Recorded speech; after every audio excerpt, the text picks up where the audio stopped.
All right. We have a Patreon poll topic, Ian. We do. Ian, how do you access the lovely Patreon poll?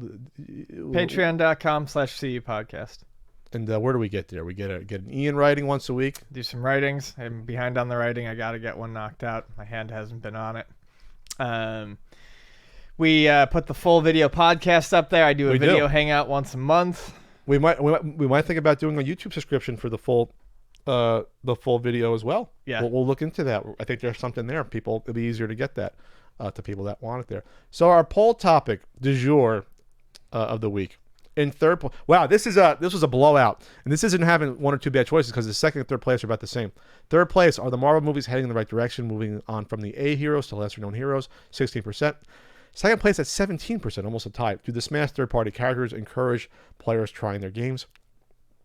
And in first place at 68%, Ian, what game and/or genre would you prevent from ever existing at all if you could?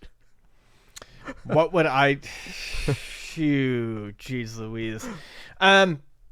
So it's tough because I don't know. You go first. I got to think on this one for a second. Ian's not usually at a loss for words in the podcast here. All right, so I went for this from a pragmatic standpoint. You would think, Pat, you hate games like Guitar Hero, Rock Band.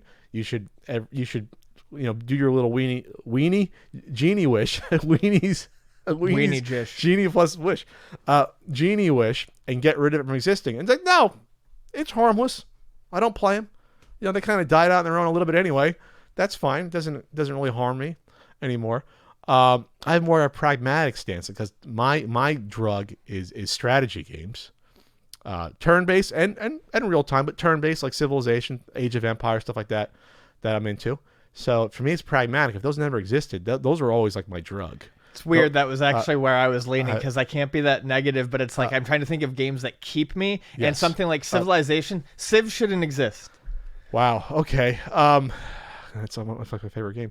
Those games just hit me in my analytic, overly detail-oriented nature at such a weird spot that I just love those games so much and can lose days to them or a whole summer in high school and just play them until it's like a fucking drug. That's like the most I've ever been an addict. I'll say that. Never been an addict for gambling or alcohol or drugs. I've been a game addict when it came to Civilization. I absolutely have. I couldn't stop playing those games. Civilization 2 when it came out was a masterpiece. Absolute masterpiece. And from what I hear, Civ 4 was a masterpiece, and the new one, Civ 6 is a masterpiece. Civ 6 is great. It's like the Star Trek movies. Every even number one's like a masterpiece, I guess. That's what or a good one. Yeah, 4 was fantastic. I'm afraid to play these games. No, there was I remember I might have gotten a somewhat semi-legal way. I downloaded Total War Rome, and I was like, I had it queued up, ready to install, and I stopped myself because I said, as soon as I start playing this game, what was that 2002, 2003, where they had like city-state specific attire and things like that, and banner flags, and I'm like, this is incredible.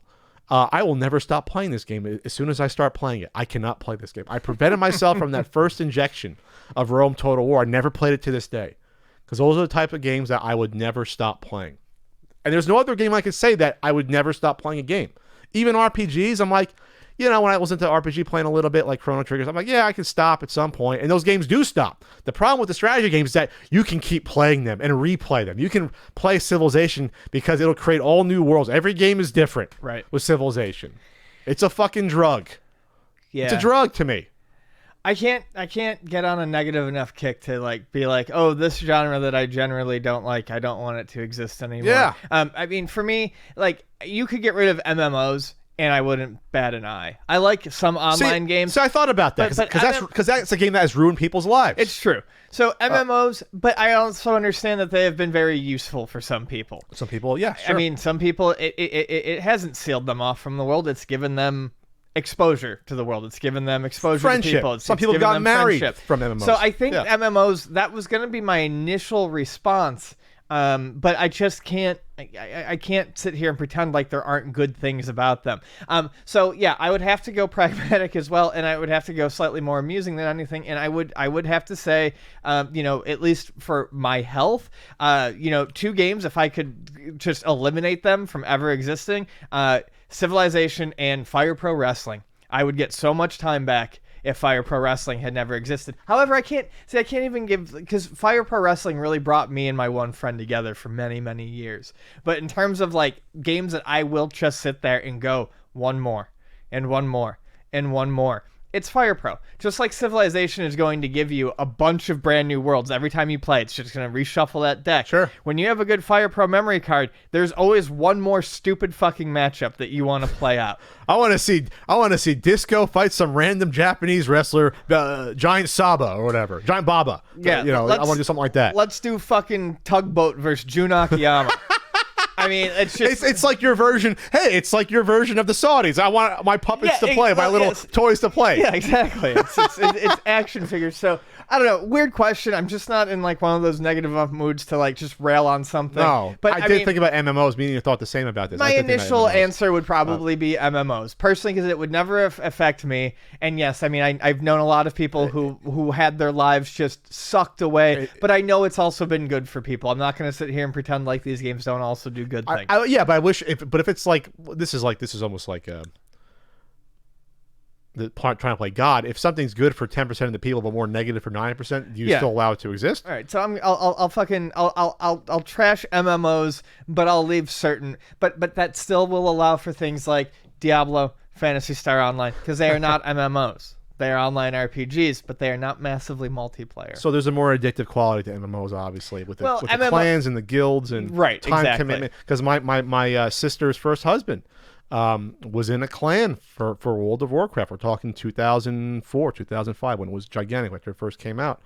And that strained a little bit because it was like every Tuesday he had to be at night at 7:30 or 8 o'clock. Sure. It's like, what if you want to hang out with your wife, instead? Yeah. You're hanging out with strangers in a game, like that could be damaging. On one hand, I always look at it one way. It's like we have lots of things that we do that require commitments, and that we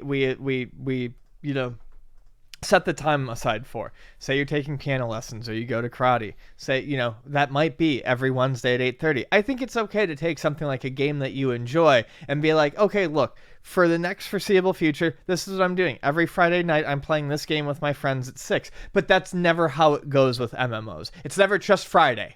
It's Friday. Into Friday and Saturday. Tuesday for practice. Right. And then Wednesday. And then a lot of times I've seen stuff like that where, other things in people's lives will bend. Well, maybe I don't need to go to that 7:30 karate lesson. Maybe I don't need to go to the gym at 5. But I can't miss this at 8 o'clock, with my clan on World of Warcraft. The priority definitely tends to shift and harden, I see, sometimes in unhealthy ways.